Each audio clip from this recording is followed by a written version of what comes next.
aus der Reihe meines Burgenlexikons.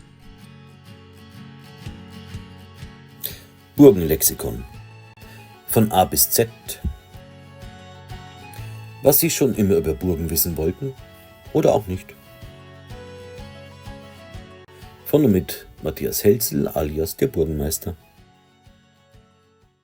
Balduin von Trier, der Burgenbauer aus Luxemburg.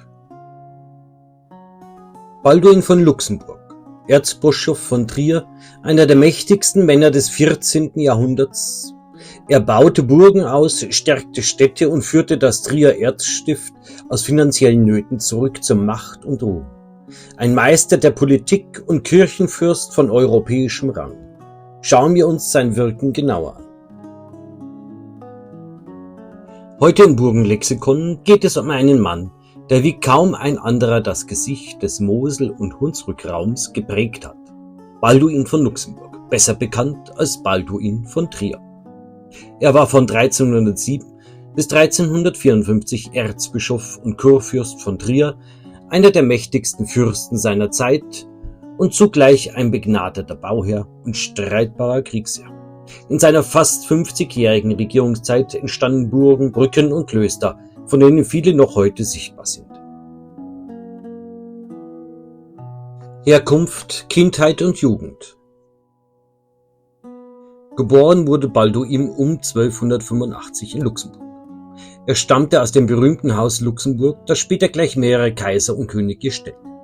Sein Vater, Graf Heinrich VI., fiel 1288 in der Schlacht von Worringen.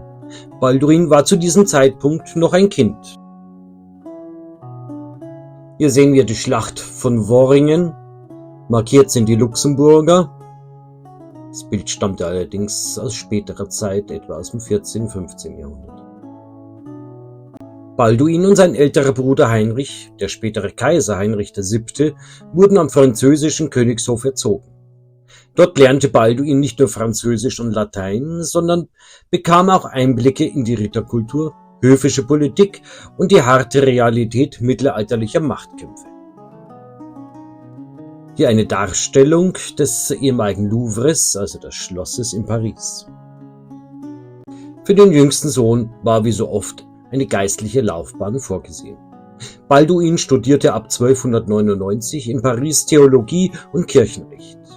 Die Pariser Universität galt als eine der modernsten Schulen Europas. Dort begegnete er den neuen Wissenschaften, der Scholastik und lernte die Bedeutung von Schriftlichkeit und Verwaltung kennen. Fähigkeiten, die er später meisterhaft einsetzte. Und hier ein Gemälde, wie die Universität zu Paris ausgesehen haben soll. Komisch, dass alle im Freien sitzen. Aufstieg zum Erzbischof und Kurfürsten. Am 7. Dezember 1307 wählte das Trierer Domkapitel den erst 22-jährigen Balduin überraschend zum Erzbischof. Eigentlich war er zu jung. Doch Papst Clemens V. bestätigte die Wahl und weihte ihn persönlich am 11. März 1308 in Poitiers. Schon ein Jahr später wurde sein Bruder Heinrich in Aachen zum König des Reichs gesalbt. Balduin stand dabei an seiner Seite und war damit von Anfang an Teil der großen Reichspolitik. Hier sehen wir links in der Bildmitte Balduin als einer der Kurfürsten, die die Wahl des Kaisers, Königs im Prinzip innehatten. Und rechts sehen wir Balduin mit seinem Bruder Kaiser Heinrich VII. Beim Einzug in Rom. Das Bistum Trier, das er übernahm, war in einem desolaten Zustand. Verschuldet, zerrissen, von streitenden Adelsfamilien geplagt. Balduin sanierte die Finanzen mit Krediten, die er geschickt einsetzte und baute eine moderne Ämterverwaltung auf. Er stellte Amtleute ein, die nach französischem Vorbild arbeiteten. Mit Urkunden, Verträgen und genauen Schriftstücken. Ordnung zog ins Erzstift ein. Balduin als Reichspolitiker. Balduin war nicht nur Landesherr, sondern auch Kurfürst und damit einer der 7 Männer, die den König des Reiches wählen durften. Diese Rolle nutzte er meisterhaft. Er unterstützte 1308 seinen Bruder Heinrich VII., der deutscher König und später Kaiser wurde. Nach dessen frühen Tod förderte er seinen Neffen Johann von Böhmen und schließlich 1346 seinen Großneffen Karl von Mähren, der als Karl IV. Zum römisch-deutschen König und 1355 zum Kaiser aufstieg. Balduin war also der Strippenzieher im Hintergrund. Viele Historiker sind sich sicher, ohne ihn wäre das Haus Luxemburg nie so mächtig geworden. Besonders wichtig war das Jahr 1338, als die Kurfürsten im sogenannten Kurverein von Reims erklärten, die Königswahl liegt allein in den Händen der Kurfürsten. Der Papst hat kein Mitspracherecht. Eine Idee, die schließlich in der Goldenen Bulle von 1356 festgeschrieben wurde. Hier sehen wir die sogenannte Goldene Bulle. Bauherr und Burgenbauer. Berühmt wurde Balduin von Trier vor allem als Bauherr. Mehr als 20 Burgen ließ er neu errichten oder bestehende Anlagen ausbauen. Dazu kamen Brücken und Kirchen, die sein Land prägten. Mit diesem dichten Netz aus Befestigungen schuf er nicht nur sichere Stützpunkte, sondern auch ein wirkungsvolles Instrument zur Kontrolle der wichtigsten Handelsstraßen. Die Burgen dienten zugleich als sichtbares Zeichen seiner Macht, häufig sogar als Gegenburgen, die seinen Herrschaftsanspruch eindrucksvoll unterstrichen. Die wichtigsten Burgen, die wir später einzeln im Detail anschauen werden. Burg Baldenau bei Morbach, eine Wasserburg mitten im Sumpf, einzigartig im Moselraum. Geschichte. Die Burg Baldenau im Drontal ist ein eindrucksvolles Beispiel für die Burgenpolitik des Trierer Erzbischofs und Kurfürsten Balduin von Luxemburg. Einen ersten sicheren Hinweis auf ihre Existenz liefert eine Urkunde aus dem Jahr 1324, in der der knappe Wierich, genannt Lander, von Balduin mit einem Burglehen zu Balduinaue belehnt wird. Da in einem Weistum des nahen Ortes Bischofsdron von 1315 noch keine Burg erwähnt wird, lässt sich die Entstehung der Anlage zwischen 1315 und 1324 eingrenzen. Balduin selbst gilt als Initiator der Burggründung, wie auch bei den Burgen Balduinseck bei Kastellaun und Balduinstein an der Lahn verliert der Anlage seinen Namen. Der Bau stand ganz im Zeichen seiner Politik.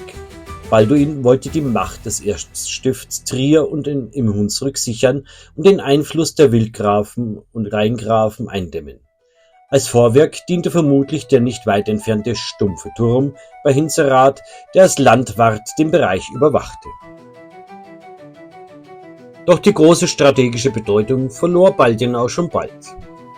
Die Burg wurde fortan noch als Sitz eines kurtrierischen Amts genutzt. Ambitionen im Umfeld der Anlage eine Stadt zu gründen, scheiterten trotz der Verleihung von Rechten, die mit jenen der Reichsstadt Frankfurt am Main vergleichbar waren. Ob Baldenau im 17. Jahrhundert durch französische Truppen zerstört wurde, ist nicht eindeutig belegt. Im 18. Jahrhundert wurde die Burg bereits als Ruine beschrieben. Archäologische Grabungen von 1981-82 statt, bevor die Anlage 1985 umfassend saniert wurde. Hier sehen wir links den Versuch einer Rekonstruktion der Burg Baldenau und rechts den einfachen Grundriss der Burganlage. Baugeschichte. Die Burg Baldenau wurde wohl in einem einzigen Bauabschnitt zu Beginn des 14. Jahrhunderts errichtet und erlebte danach nur geringe Veränderungen. Als typische Wasserburg liegt sie in einer Senke des Drontals auf einer kleinen Felsrippe. Der Wassergraben, der die Anlage umgibt, wurde im Zuge der Sanierung 1985 wieder geflutet. Der Grundriss ist annähernd rechteckig. An der Westseite bricht er jedoch in einem stumpfen Winkel, wo sich der mächtige runde Bergfried erhebt. Dieser Turm ist in die Ringmauer eingebunden, eine Bauform, die bei Wasserburgen ungewöhnlich ist. Mit einem Durchmesser von über 13 Metern und einer Höhe von rund 24 Metern dominierte er die gesamte Anlage. Historische Ansichten zeigen ihn noch mit einer Zinnplattform.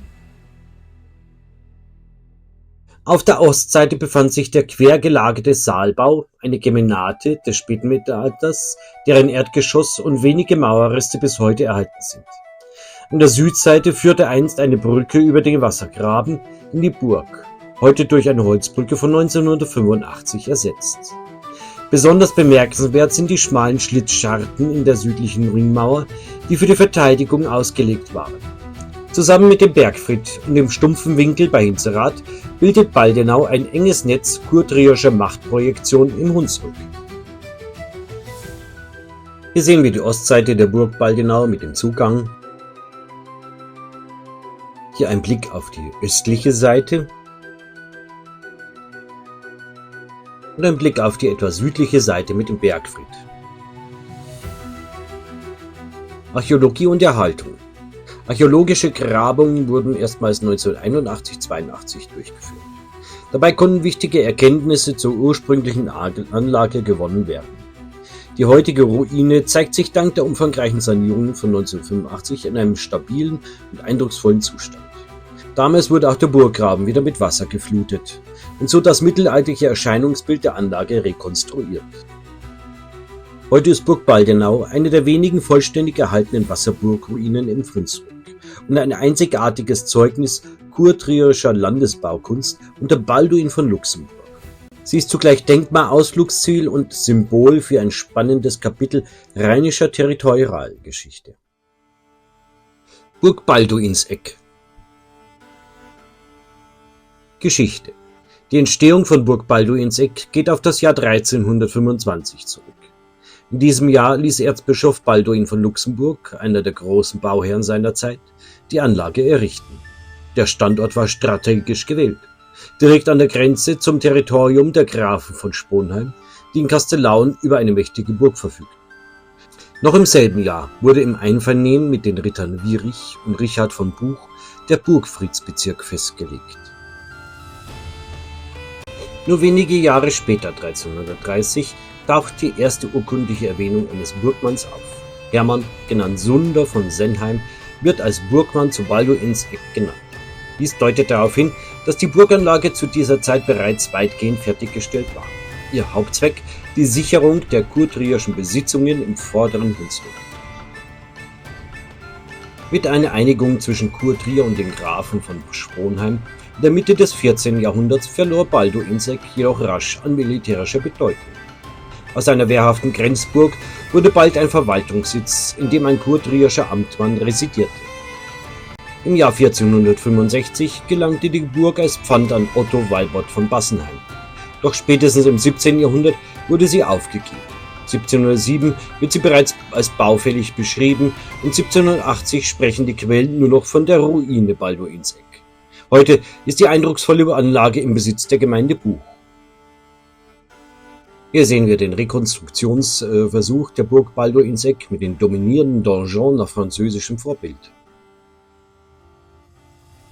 Und ein Grundriss der heutigen Anlage von Balduinseck, die etwas verdeutlicht, wie diese langgezogene Anlage ausgesehen haben könnte. Baugeschichte. Die Errichtung von Burg Balduinseck fällt in die Jahre zwischen 1325 und 1330. Bemerkenswert ist, dass die Burg im Laufe der Jahrhunderte kaum baulich Veränderungen erfuhr. Sie ist also ein nahezu unverfälschtes Beispiel einer hochmittelalterlichen Burganlage, wie Balduin sie als Teil seines Burgenprogramms errichten ließ. Nach ihrer Aufgabe im 17. Jahrhundert verfiel die Burg schnell. Schon im 18. Jahrhundert war sie eine Ruine. Dennoch blieb die Anlage durch ihre imposanten Reste ein markantes Wahrzeichen im Tal des Mörsdorfer Bachs. Ein erster Schritt zur Erhaltung erfolgte 1966. Die Gemeinde Buch ließ den Wohnturm sichern, um den vollständigen Verlust des Bauwerks zu verhindern. Gerade diese Geschlossenheit, die fast unveränderte Erhaltung der hochmittelalterlichen Burgstruktur, macht Balduinseck zu einer architektonischen Besonderheit. Sie erlaubt einen seltenen, klaren Blick auf das Wehr- und Wohnkonzept der Burgen Balduins. Bei Burg Balduinseck lässt sich sehr deutlich der französische Einfluss in die Burgenbaukunst erkennen. Balduin von Luxemburg dürfte diese Architekturformen während seiner Ausbildung und Aufenthalte in Frankreich kennengelernt haben. Besonders der donjonartige Wohnturm erinnert stark an französische Burgen des Hochmittelalters und zeigt, wie Balduin europäische Bauideen in den Hunsrück brachte. Hier sehen wir nun ein aktuelles Bild der Burgruine Balduinseck von der Südseite mit dem markanten Wohnturm. Architekturbesonderheiten. Die Burg Balduinseck thront auf einem Felssporn in einer Schleife des Mörsdorfer Baches. Ein spektakulärer Standort, der die Burg von Natur aus schützte. Herzstück ist der mächtige rechteckige Wohnturm, fast donjonartig in seiner Wirkung. Er erreicht eine Höhe von 19 Metern bei beeindruckenden Seitenmaßen von 22,70 Meter mal 14,40 Meter. Der Wohnturm war klar strukturiert. Im Erdgeschoss befanden sich Küche und Wirtschaftsräume, in den oberen Etagen die Wohnräume und ein repräsentativer Saal. Auffällig sind Details wie Kaminanlagen, Wandschränke und 2 Abbauanlagen im ersten Obergeschoss. Im Wehrgeschoss kragten kleine Eckturellen aus, typisch für die Wehrarchitektur der Zeit. An der Westseite schloss sich eine etwa 35 Meter lange Ringmauer an, die durch einen halbrunden Schalenturm mit Schießscharten und einen runden Eckturm verstärkt war. Diese wehrhafte Ausgestaltung zeigt, wie ernst Balduin den Grenzschutz nahm. Östlich der Kernburg lag eine Vorburg, deren Reste bis heute erkennbar sind. Hier befand sich ein hufeisenförmiger Turm, vermutlich ein Wartturm, der der Kontrolle des Umlandes diente. Zusammen ergab sich ein ausgeklügeltes Verteidigungssystem, klein, aber äußerst effizient. Hier ein Blick in den Wohnturm. Hier markiert das Erdgeschoss. Der Brunnen, der im Wohnturm lag, im Bereich der Küche. Der große Kamin der ehemaligen Esse der Burgküche. Eine der Kamine im Obergeschoss und schließlich mehrere Wandschränke auch im Obergeschoss. Hier ein Blick auf die westliche Anlage mit dem Rundturm und daneben der Halbschalenturm mit Schießscharten. Burg Balduinseck ist mehr als nur eine Ruine im Hunsrück. Sie verkörpert die Burgenpolitik Balduins von Luxemburg in einmaliger Weise. Kompakt, wehrhaft und zugleich funktional. Ihre klare Struktur, die Seltenheit baulicher Veränderungen und die markante Lage machen sie zu einem herausragenden Beispiel mittelalterlicher Wehrarchitektur. Auch wenn die Burg seit Jahrhunderten eine Ruine ist, bleibt sie ein eindrucksvolles Zeugnis kurtrierischer Machtpolitik und ein Ort, an dem Geschichte noch heute spürbar ist. Burg Rauschenburg, Baldenrüsse. Eine Gegenburg im Erbachtal, geschaffen zur Sicherung und Machtdemonstration. Geschichte. Die Rauschenburg liegt einsam und eindrucksvoll über dem Erbachtal. Sie wurde 1332 vom Trierer Erzbischof Balduin von Luxemburg errichtet, mitten im Konflikt der sogenannten Elzer Fehde. Ziel war es, die Kommunikation zwischen Balduins Gegnern, den Herren von Schöneck, Waldeck und Ehrenberg, empfindlich zu stören. Damit ist die Rauschenburg ein typisches Beispiel für eine Gegenburg, also eine Festung, die in unmittelbarem Zusammenhang mit einer Fehde stand. Nach dem Ende der Fehde im Jahr 1336 änderte sich die Rolle der Burg. Sie diente fortan nicht mehr der direkten Kriegsführung, sondern wurde zum Sitz eines kurtrierischen Amtmannes.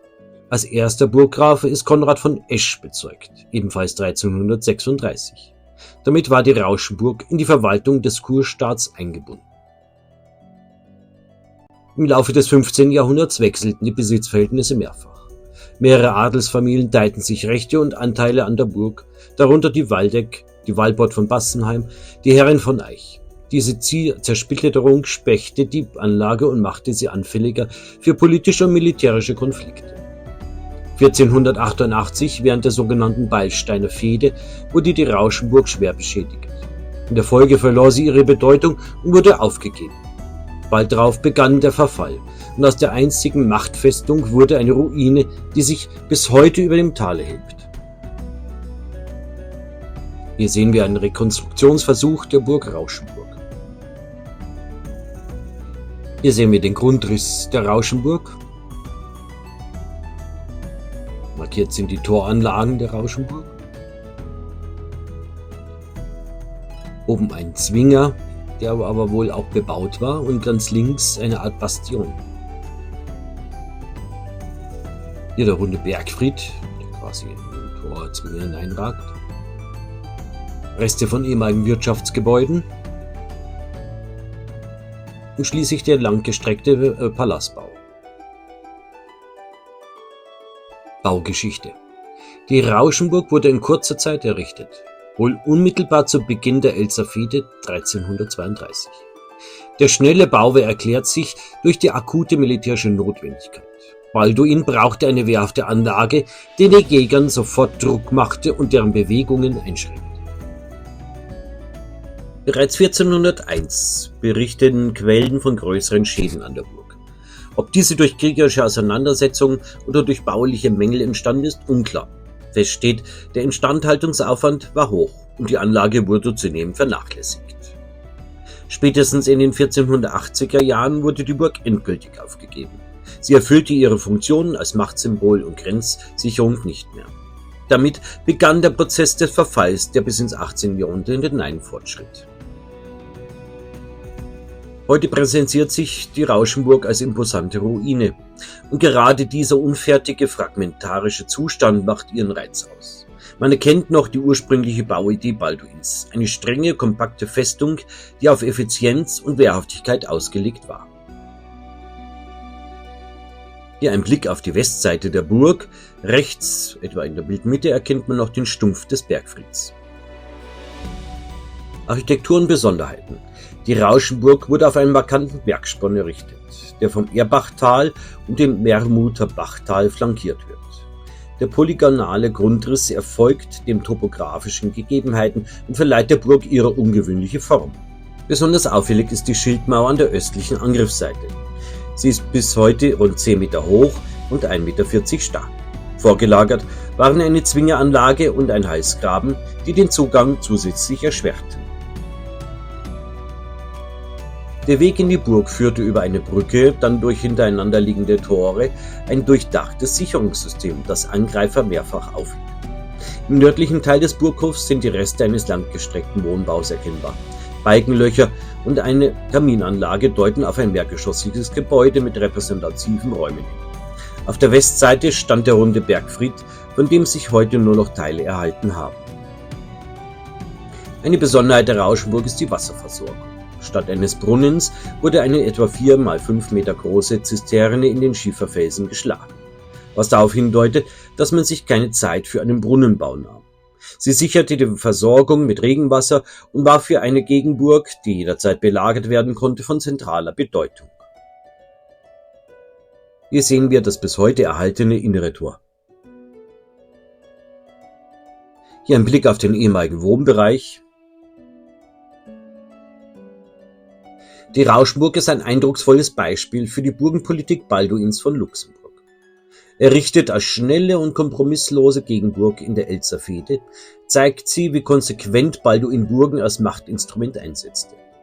Ihr polygonaler Grundriss, die massive Schildmauer und die ausgeklügelte Wasserversorgung machen sie architektonisch einzigartig.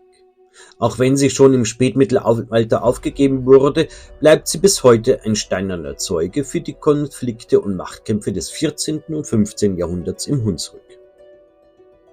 Burg Balduinstein an der Lahn. Eine Zollburg, die das Lahntal sperrte. Geschichte. Die Burg Balduinstein wurde zwischen 1319 und 1321 vom Trierer Erzbischof Balduin von Luxemburg errichtet. Anlass war eine Fehde mit den auf der nahegelegenen Schaumburg ansässigen Herren von Westerburg. Balduin ließ seine neue Burg direkt auf einem Felsen oberhalb der Lahn errichten, als Gegenburg zur Schaumburg, um diese von der Flussverbindung und den Handelswegen abzuschneiden.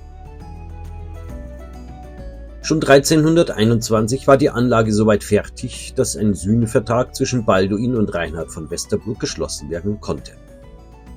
König Ludwig der Bayer verlieh im selben Jahr der geplanten Siedlung unterhalb der Burg Stadtrechte.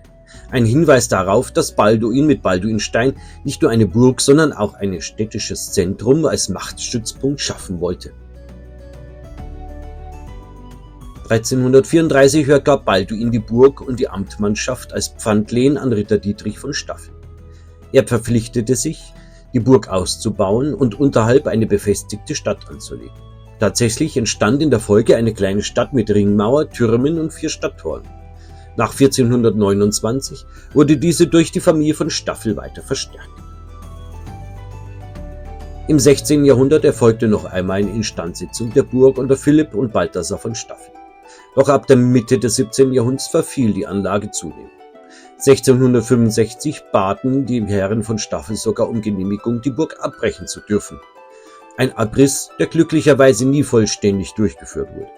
Nach dem Aussterben der Familie von Staffel 1683 gelangte die Burg an die Herren von Reifenberg und später an die von Eltz-Rübenach. Hier sehen wir eine mögliche Rekonstruktion der Burg Balduinstein. Hier der Grundriss der Burg Balduinstein bzw. der Hauptburg. Markiert der Graben, der später geschlossen wurde und mit einem Tor versehen wurde. Die Brücke über den Graben zwischen Hauptburg und Vorburg. Der sogenannte untere Zwinger.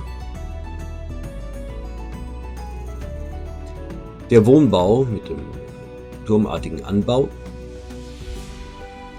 Ein späterer zugefügter Flankierungsturm und man sieht links auch die Mauer, die dann die Burg mit der Stadt verband. Baugeschichte.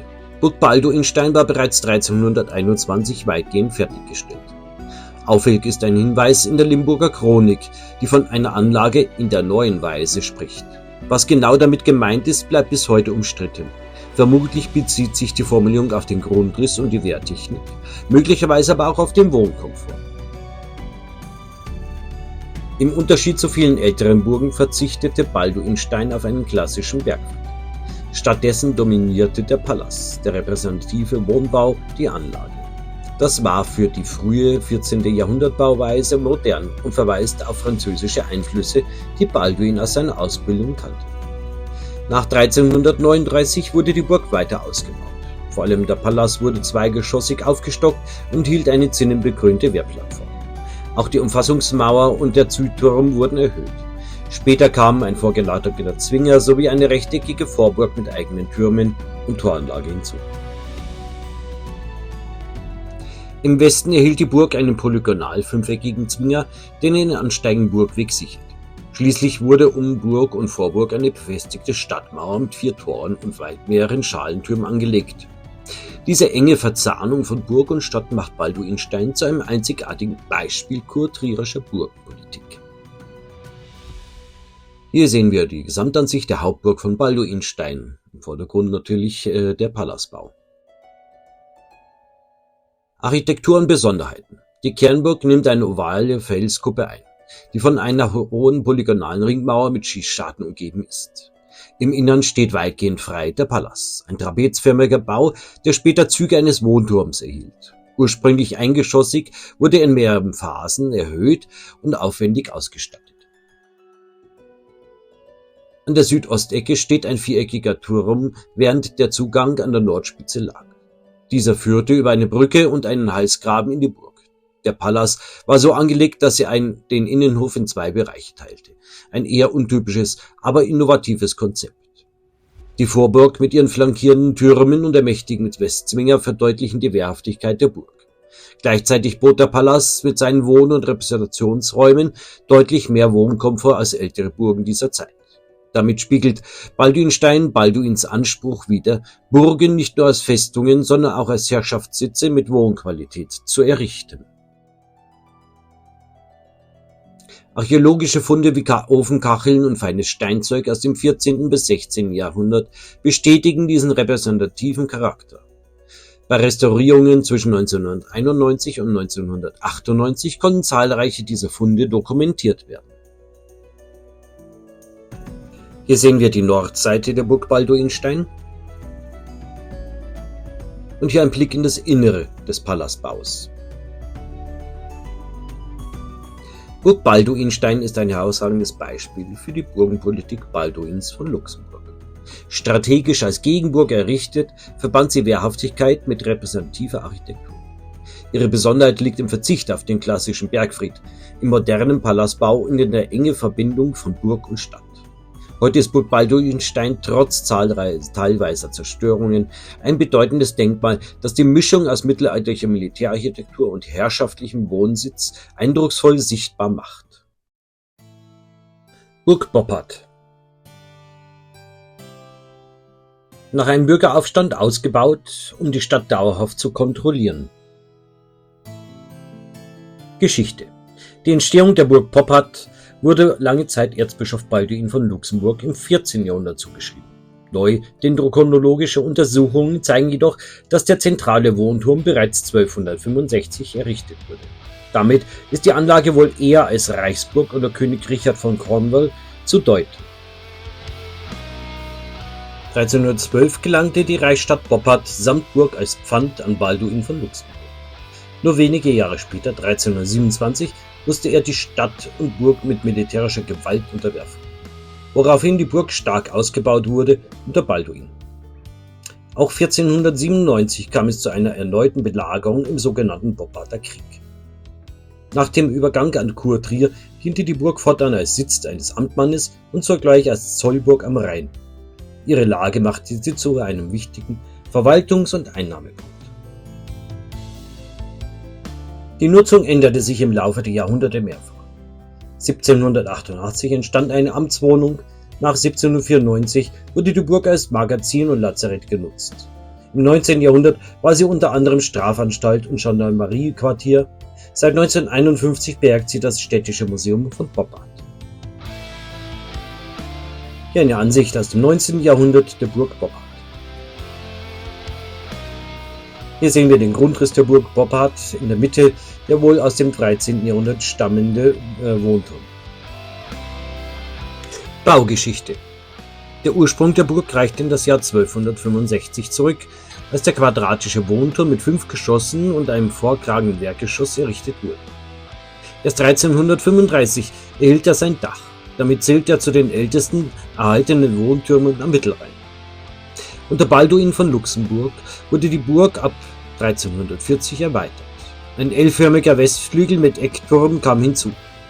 Besonders bemerkenswert ist die Kapelle im obersten Turmgeschoss, die mit Fresken aus dem späten 14. Jahrhundert ausgestattet ist. Diese zählen zu den künstlerisch bedeutendsten Ausstattungen ihrer Zeit in einer Burganlage. Links sehen wir den Schnitt durch den Wohnturm. Erst im obersten Geschoss haben wir das Wehrgeschoss, dann vermutlich ein Gefängnis, dann das Saalgeschoss, wo die berühmte Kapelle ist, ein Wohngeschoss mit Kamin, ein Wachraum, der direkt beim Eingang lag, darunter ein Vorratslager und ganz weit unten ein neuer Eingang. Rechts sehen wir die Kapelle mit den berühmten Malereien. Nach der Zerstörung 1497 erfolgte ein Wiederaufbau des Nordbaus und des Westflügels. Im 17. Jahrhundert kamen ein Nordwestflügel, ein Südflügel mit Rundturm sowie weitere barocke Anbauten hinzu. Bis um 1700 entwickelte sich die Burg zu einer nahezu regelmäßigen Vierflügelanlage mit repräsentativem Charakter.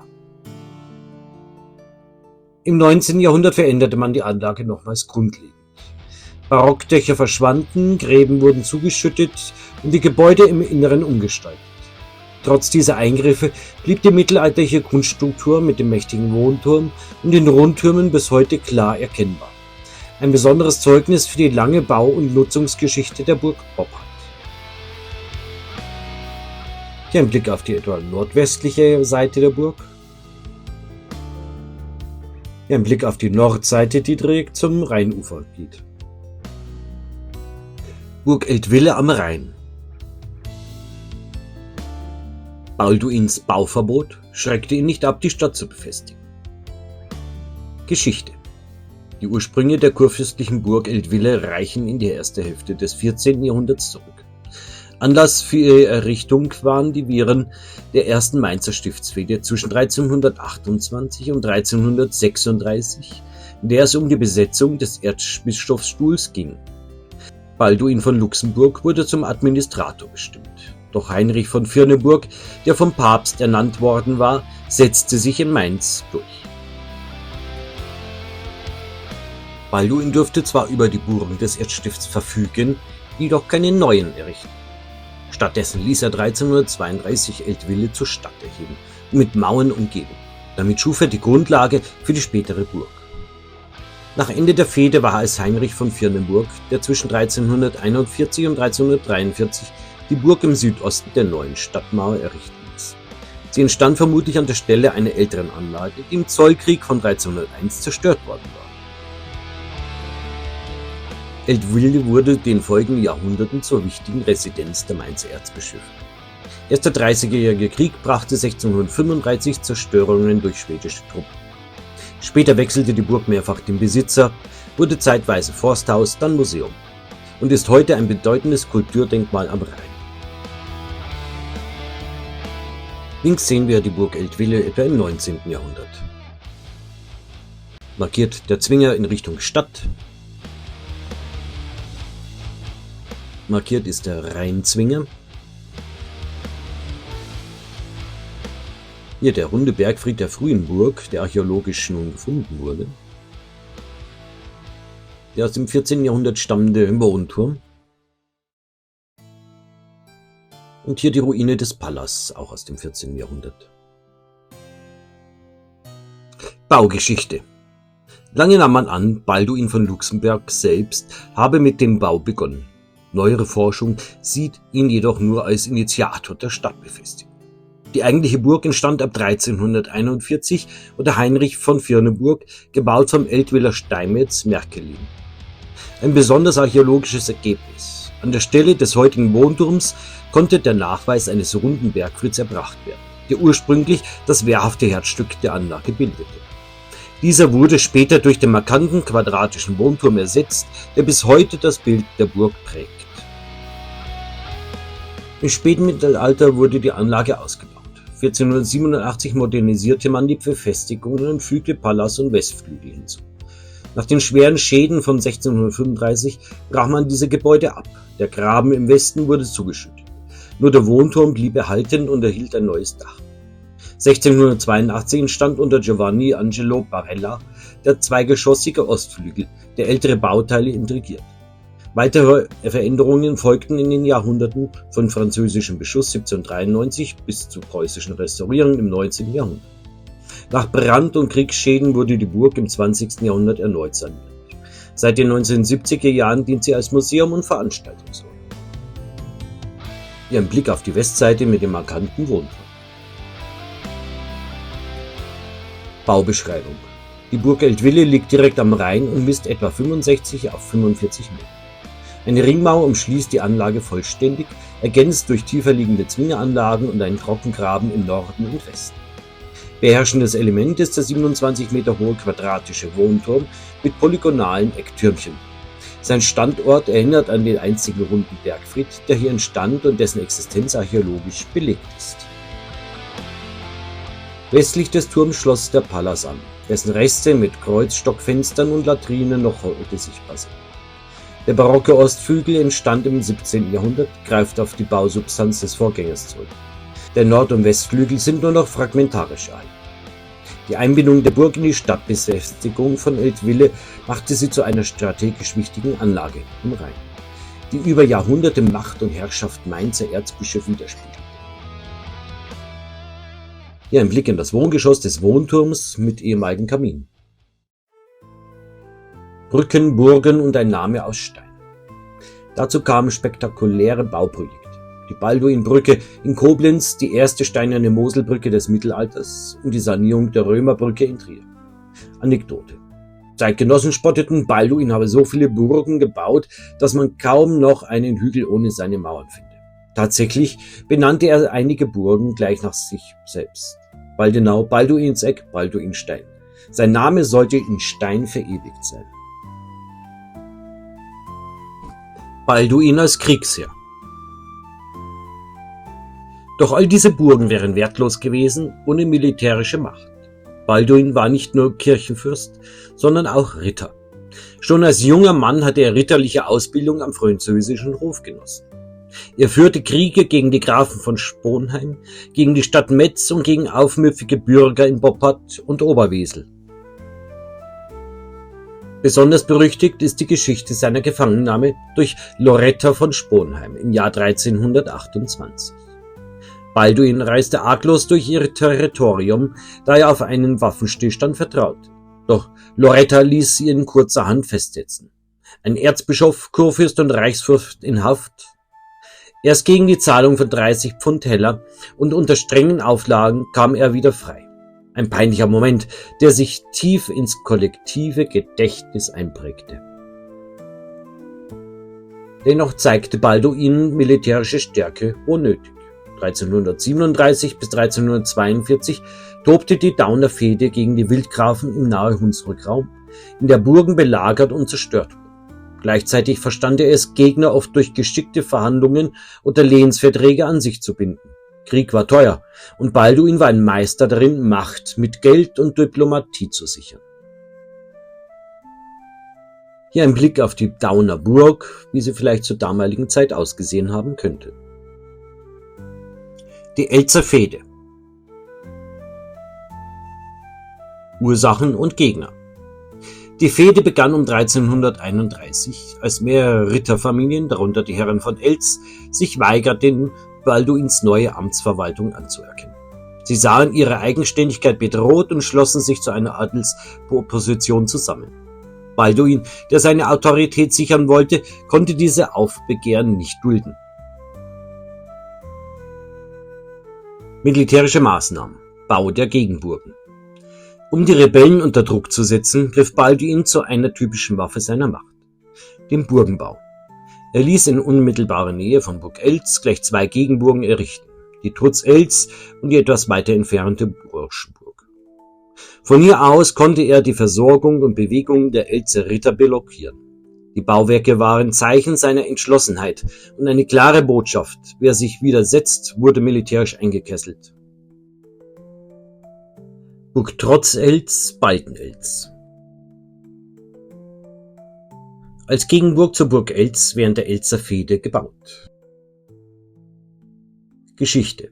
Die Burg Trutzelz wurde zu Beginn der 1330er Jahre vom Trierer Erzbischof Balduin von Luxemburg errichtet. Anlass war die sogenannte Elzer Fehde 1331 bis 1336, in der Balduin gegen die Herren von Elz und deren Verbündete aus den Burgen Waldeck, Schöneck und Ehrenburg vorging. Trutzelz entstand als klassische Gegen- und Belagerungsburg. Ihre Lage erlaubte es, die nahegelegene Burg Elz direkt zu bedrohen und ihre Versorgungswege zu unterbrechen. Sie diente als Operationsbasis für die Belagerung und Beschießung der mächtigen Nachbarburgen. In einem Vergleich von 1336 wird Trutzelz als Murburg erstmals urkundlich erwähnt. Nur ein Jahr später, 1337, vergab Balduin die Anlage als Lehen ausgerechnet an seinen ehemaligen Gegner Johann von Elz, der ein Zeichen des politischen Ausgleichs nach der Fehde. Zerstört wurde die Burg nie. Stattdessen verlor sie im Laufe der Zeit ihre Bedeutung und wurde im 15. Jahrhundert aufgegeben. Eine Urkunde von 1453 beschreibt sie bereits als unbewohnt, verwüstet und verfallen. Heute ist die Ruine im Besitz der Grafen von Elz.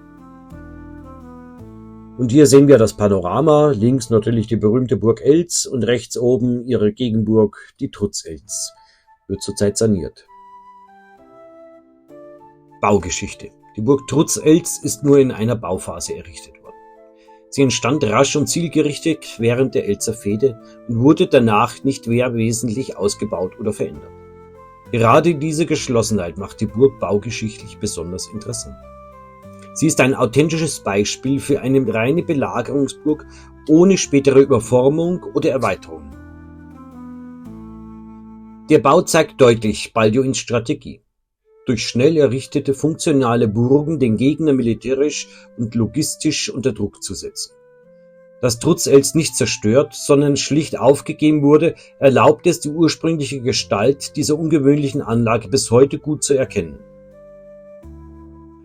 Links eine mögliche Darstellung bereits der Ruine, so etwa im 18. Jahrhundert, und rechts der schlichte und einfache Grundriss der Burg Trutzelz.